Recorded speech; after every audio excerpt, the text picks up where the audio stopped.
నమస్తే. Bubble gum. Bubble gum అనగానే మనకి నోట్లో పెట్టుకుని తినే బబుల్ గమ్ గుర్తొస్తూ ఉంటుంది. అది తినంగానే నోట్లో పెట్టుకోగానే మంచి తీయగా ఉంటుంది. ఆ తర్వాత చాలాసేపు నములుతాం. అలా ఎంతసేపైనా నమలొచ్చు. చివరికి అది దాన్ని ఊసేస్తాం. అది ఎవరు అంటుకుంటుంది ఒక్కోసారి ఎక్కడ పడితే అక్కడ ఊసేస్తే.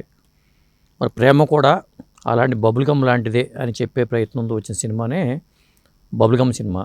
అంటే ఈ సినిమా ఎలా ఉంది ఏంటి అనేది ఒకసారి చూద్దాం. ఇందులో హీరో రోషన్ కనకాల. మరి పేరు వినగానే అతను ఎవరో కాదు, గలగల మాట్లాడే సుమ, యాంకర్ సుమ, అలాగే రాజీవ్ కనకాల గారు. ఆ కుటుంబం నుంచి వచ్చిన హీరో అని చెప్పాలి. సుమ, రాజీవ్ కనకాల వాళ్ళ పుత్రరత్నం ఈ రోషన్ కనకాల.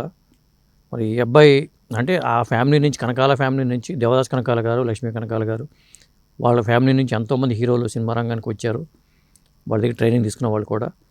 మరి రోషన్ కనకాలను పరిచయం చేస్తూ చేసిన ఈ సినిమాలో ఈ సినిమా కథ ఏంటి, అతని పెర్ఫార్మెన్స్ ఎలా ఉంది అనే అంశాలు మనం చూద్దాం. మనం ఇందాకే అనుకున్నాం బబుల్ గమ్ లాంటి ఒక ప్రేమ, అంటే లవ్ ప్లస్ లస్ట్. ఎందుకంటే సాధారణంగా అమ్మాయి అబ్బాయి తారసపడటం, వాళ్ళ మధ్యలో ప్రేమ మొదలవటం, ఆ తర్వాత గొడవలు స్టార్ట్ అవ్వటం, బ్రేకప్లు, ఈ టైప్లోనే వెళ్ళే సినిమాలు చాలా వచ్చినాయి.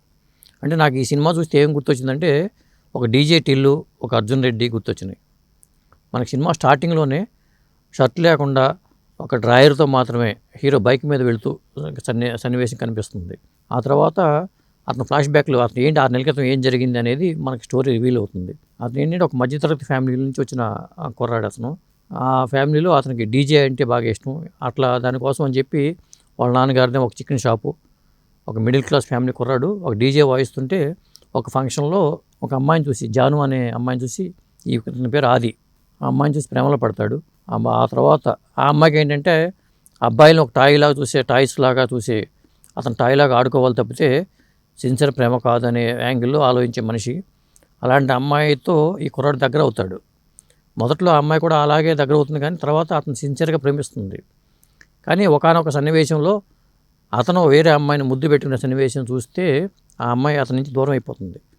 అలా వీళ్ళిద్దరి మధ్యలో చిన్న బ్రేకప్ లాంటిది వస్తుంది. అదే మనకి ఇంటర్వెల్ బ్యాంగ్ అనుకోవాలి. అంటే ఇక్కడ ఏమవుతుందంటే ఆ అమ్మాయి తల్లిదండ్రులు కూడా ఎక్కువగా లివింగ్ రిలేషన్షిప్లో ఉండే వ్యక్తులు. అంటే నేటి తరం కథ అని చెప్పాలంటే అమ్మాయికి పెళ్ళిడి వయసు వచ్చినా కానీ తల్లిదండ్రులు పెళ్లి చేసుకోరు. మనం 25 ఏళ్ళ నుంచి కలిసి ఉన్నాం కదా, ఇంకా మనకు పెళ్ళి ఎందుకు అనే టైపు వాళ్ళు. అది హర్షవర్ధన్, తర్వాత వాళ్ళ అమ్మగారి పాత్ర ఇంకొన్నటి పోషించారు. వాళ్ళు ఏంటంటే డబ్బులు సంపాదించారు, మంచి డబ్బున్న సంపన్నమైన కుటుంబం. ఆ కుటుంబంలోని అమ్మాయి జాను కూడా ఈ ప్రేమని కొద్దిగా ఈజీగా తీసుకునే అమ్మాయి.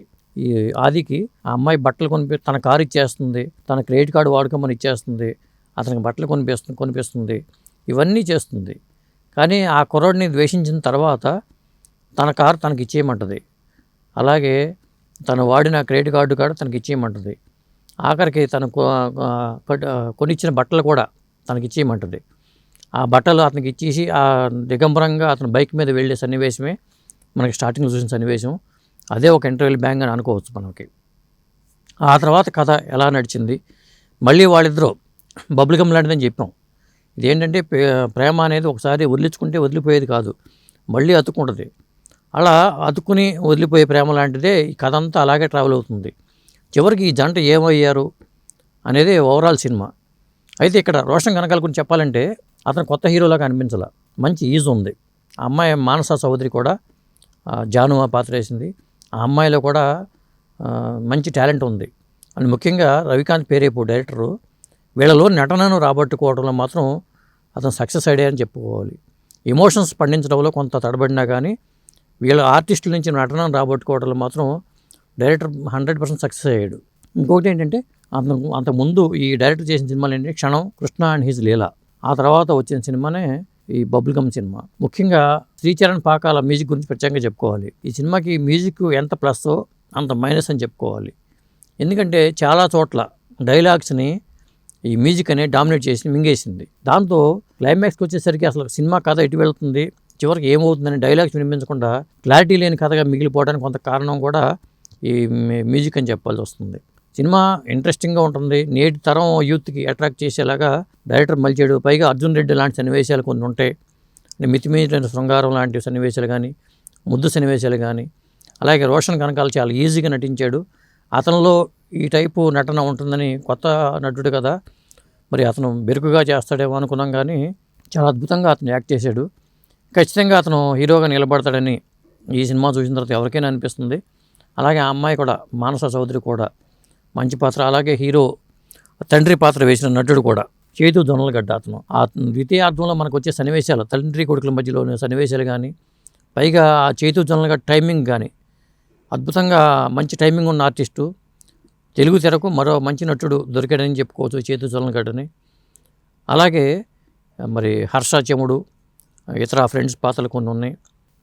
ఓవరాల్గా చూసుకుంటే ఏంటంటే ఈ సినిమా ఖచ్చితంగా యూత్ని ఆకట్టుకుంటుందనటంలో ఎలాంటి సందేహం అయితే లేదు. పాటలు బాగున్నాయి. ఇజ్జత్ అనే సాంగ్ ఒకటి అద్భుతంగా ఉంది. అంటే ప్రేమలో విఫలమైన తర్వాత అతను కెరీర్ మీద ఫోకస్ పెడతాడు, మళ్ళీ ఆ అమ్మాయి ఎంటర్ అవుతుంది. ఇలా వీళ్ళు పెళ్లి చేసిన టైంకి మళ్ళీ తల్లిదండ్రులు పెళ్లి చేసుకోవాలని పరిస్థితి. అంటే కొంత నేటివిటీకి తగ్గట్టుగా ఇప్పుడు యూత్ ఎలా ఆలోచిస్తున్నారు అనేది ఇందులో ప్రధానంగా చూపించాడు. కాకపోతే ఏంటంటే డైరెక్షన్ పరంగా చెప్పుకోవాల్సి వస్తే కథ ఒక విధంగా ఫ్లోలో వెళ్తున్నా అది మళ్ళీ పడిపోతుంది కథ. అంటే పడుతూ లేస్తూ కథ ముందుకు సాగింది. అందువల్ల మన ప్రథమార్థంలో కొంత స్లోగా అనిపిస్తుంది. సెకండ్ హాఫ్కి వచ్చేసరికి చాలా స్పీడ్ అందుకున్నట్టుగా అనిపిస్తుంది. కానీ క్లైమాక్స్కి వచ్చేసరికి అక్కడ మాత్రం కొంత మ్యూజిక్ డామినేట్ చేసి అసలు కథ ఏం జరుగుతుంది, వీళ్ళు విడిపోయారా మళ్ళీ కలిసారా అనే క్లారిటీ లేకుండా ఈ సినిమా వెళ్ళిపోతుంది. ఓవరాల్గా చూసుకుంటే యూత్కి నచ్చేలాగానే డైరెక్టర్ ఈ సినిమా తీర్చిదిద్దాడు. క్షణం, కృష్ణ అండ్ హిజ్ లీలా, ఆ తర్వాత బబుల్గమ్ లాంటి ఒక మంచి సినిమాని అందించాడు. ముఖ్యంగా తెలుగు తెరకు మంచి మన రోషన్ లాంటి యువ హీరో దొరికాడని చెప్పుకోవచ్చు. ముఖ్యంగా తెలంగాణ స్లాంగ్లోనే ఈ సినిమా డైలాగులు ఉంటాయి, ఆ పాత్రలు కూడా అలాగే ఉంటాయి. అర్జున్ రెడ్డిని ఫాలో అయినట్టుగా మనకు అనిపిస్తుంది చూసుకుంటే, హీరోయిజం ఎలివేషన్లో కానీ. అలాగే డ్యాన్సుల్లో కూడా రోషన్ చాలా బాగా కనిపించాడు. డ్యాన్సుల పరంగా కూడా అతను మనం ఓకే చెప్పొచ్చు. అలాగే మానస చౌదరి అమ్మాయి, తెలుగు అమ్మాయి అనుకున్నా కానీ ఆ అమ్మాయి ఈ పాత్రకి చాలా యాప్ట్గా చేసింది. ఎందుకంటే చాలా ఎమోషన్స్, కొన్ని చోట్ల ఎమోషన్స్ సన్నివేశాలలో అమ్మాయి చాలా బాగా నటించింది. అలాగే రోషన్ కూడా అలాగే చేశాడు. మరి ముద్దుల సన్నివేశాలు కూడా ఏ మాత్రం బెరుకు లేకుండా వీళ్ళు చేశారు. కాబట్టి ఈ సినిమా అయితే పాస్ అయిపోతుంది. దీనికి రేటింగ్ ఇవ్వాల్సి వస్తే నేనైతే 5కి 2.75 రేటింగ్ అయితే నేను ఇస్తాను. అంటే ఈ సినిమా సెకండ్ హాఫ్లో క్లారిటీ కొంత మిస్ అయినా కానీ అందరూ చూసే సినిమానే, చూడాల్సిన సినిమానే. ఇది ఈనాటి రివ్యూ.